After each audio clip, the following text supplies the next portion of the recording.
Hello everyone, here it's me Kea and welcome to my YouTube channel.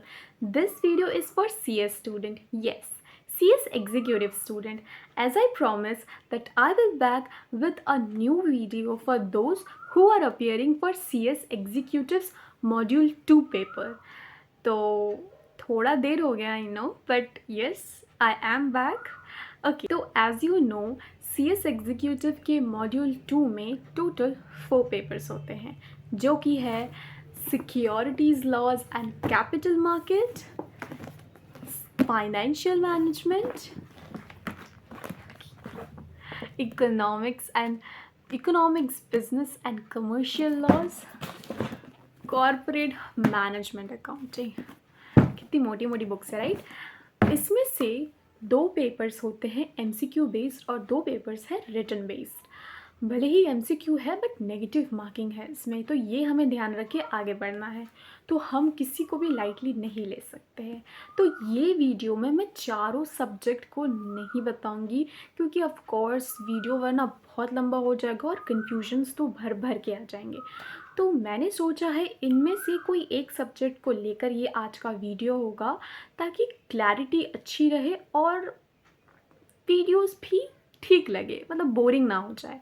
तो yes, तो आज मैं EVCL को लेकर वीडियो बनाऊंगी क्योंकि EVCL का सिलेबस बहुत ज़्यादा ही बड़ा है एंड मतलब बहुत लेंदी है, तो कन्फ्यूजन्स हो जाते हैं, मतलब जाहिर सा बात है होगा ही। तो ये आज का वीडियो EVCL पे ही होगा, तो वीडियो पे आप बने रहना एंड यस वीडियो एंड तक देखना। ओके तो अगर बात करते हैं EVCL की, EVCL का सिलेबस बहुत लेंदी है एक्चुअली। ये 3 पार्ट्स में डिवाइडेड है, पार्ट 1, पार्ट 2, पार्ट 3, जिसमें से हर एक पार्ट का एक इक्वल रोल है। तो आप कोई भी पार्ट को लाइटली ले नहीं सकते, बट स्टिल कुछ ऐसा पार्ट है, कुछ ऐसे चैप्टर्स है जिसको आपको प्रायोरिटी में ऊपर रखना है ताकि आप अच्छे से अपने चैप्टर्स को ख़त्म कर सको, ताकि अच्छे से आप इसका सिलेबस ख़त्म कर सको। तो आज का वीडियो को मैं कैटेगराइज कर दूंगी ताकि आपको समझने में भी इजी हो और वीडियो बोरिंग ना बन जाए। तो फर्स्ट कैटेगरी होगा कि कैसे सिलेबस को कैटेगराइज करना है ताकि हम अच्छे से इजीली सिलेबस को टाइम पे ख़त्म कर सके।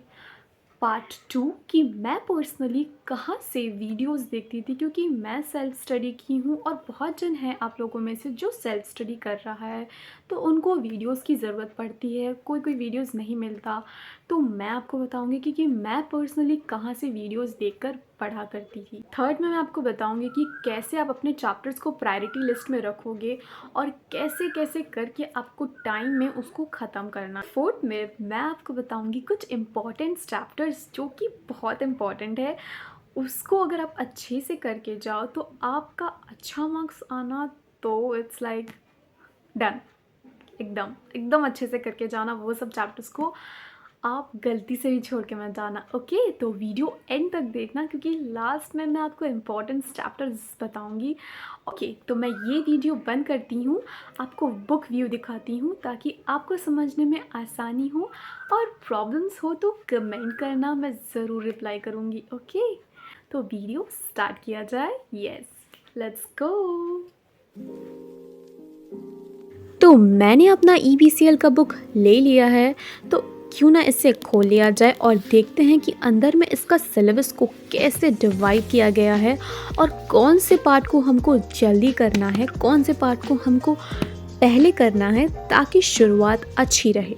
सो एज यू नो हमारा सिलेबस डिवाइडेड है पार्ट 1, पार्ट 2, पार्ट 3 में। पार्ट 1 में है foreign exchange managements and NBFCs, part 2 में है कॉम्पिटिशन्स एक्ट एंड पार्ट 3 में है बिजनेस एंड कमर्शियल लॉज। इन तीनों पार्ट में से सबसे ज़्यादा वेटेज है पार्ट 2 का, क्योंकि इसमें सिर्फ एक चैप्टर है जिसका मार्क 25 है। कांट यू जस्ट इमेजिन, मतलब आप सिर्फ एक चैप्टर पढ़ के 25 मार्क्स गेन कर सकते हो, तो ये तो बहुत अच्छी बात है राइट। तो बात करते हैं पार्ट 1 की। पार्ट 1 में ऑल टोटल 11 चैप्टर्स है जिसका फुल वेटेज है 40 मार्क्स, जिसमें से कुछ ज़्यादा इम्पॉर्टेंट है, कुछ थोड़ा कम इम्पॉर्टेंट है।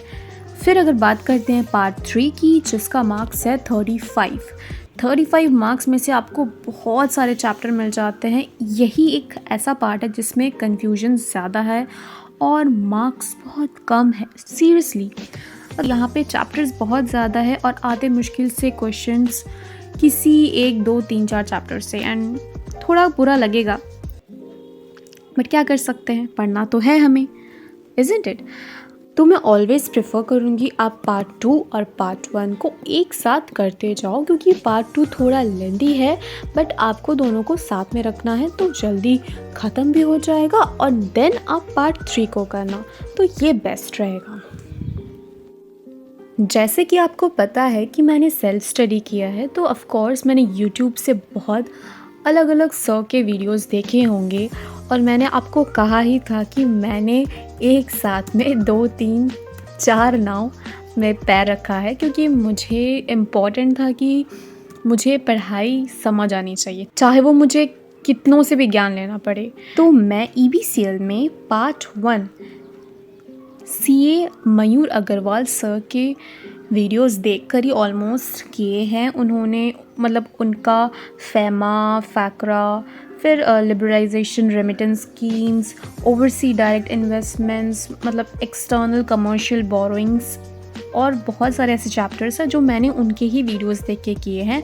तो आप देख ही सकते हो, मतलब आप भी कर सकते हो। मुझे तो बहुत अच्छा लगा, मतलब ये सर जो समझाते हैं मुझे सीरियसली बहुत अच्छा लगा है कि मतलब वो कहीं भी छोड़ते नहीं हैं, कोई इंपॉर्टेंट पॉइंट्स भी नहीं छोड़ते हैं। ऐसा नहीं है कि वो मतलब आपके ऊपर छोड़ देते हैं, आप समझ लोगे, ऐसा नहीं है, वो डिटेल में ही बताते हैं। मैंने कंपटीशन लॉ के लिए मोहित अग्रवाल सर का वीडियो देखा था, मुझे पर्सनली बहुत अच्छा लगा। मुझे मतलब सीरियसली मेरा मतलब हर डाउट क्लियर हो जाता था। तो अगर बात करते हैं पार्ट 3 की, तो मैंने part 3 unique academy of commerce के फैकल्टी से ही ख़त्म किया है, शुभम मोदी सर, तो मैंने उनसे ही किया है ऑलमोस्ट।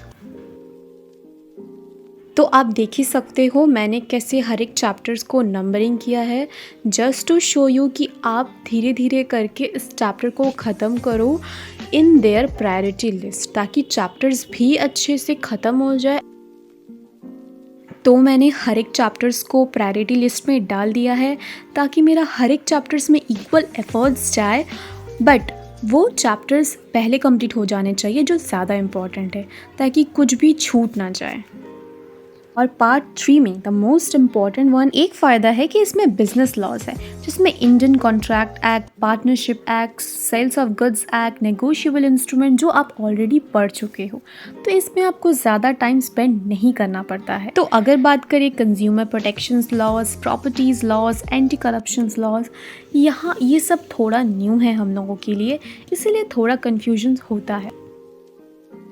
ओके, तो टाइम है मोस्ट इम्पॉर्टेंट चैप्टर्स का। सो अगर बात करते हैं पार्ट 1 की, तो पार्ट 1 में मैंने foreign exchange management, then foreign contribution regulation act 2010, liberalisation remittance schemes and overseas direct investment, ये दोनों अगर आप फैमा अच्छे से कर लो तो लिबरलाइजेशन रेमिटेंस स्कीम्स भी अच्छे से हो जाता है, और ओवरसीज डायरेक्ट इन्वेस्टमेंट भी। फिर स्पेशल इकोनॉमिक जोन, NBFC और मोस्ट RBI, मैंने RBI भले ही नीचे लिखा है बट वो भी बहुत इम्पॉर्टेंट है क्योंकि उसमें से क्वेश्चंस आता ही है। फिर एक्सटर्नल कमर्शियल बोरिंग,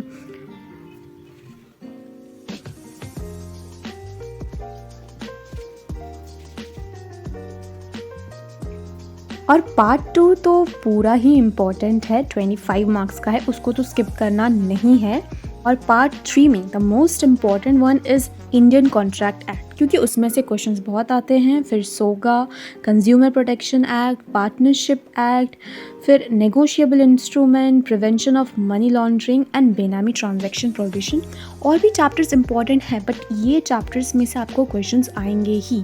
ये बस एक रफली किया हुआ है क्योंकि इसमें से क्वेश्चंस आते हैं और हमेशा आते हैं, और बाकी चैप्टर से भी आते हैं, बट ऐसा आप नहीं कर सकते हो कि बस यही कर लो और बाकी सब छोड़ दो, ऐसा तो मत करना, बट ये सब मोस्ट इम्पॉर्टेंट है। ओके, कैसा रहा आज का वीडियो? अगर आपको पसंद आया हो तो don't forget to hit the like button and subscribe my channel, और हाँ, कमेंट करना मत भूलना। ओके तो yes, see you in the next video.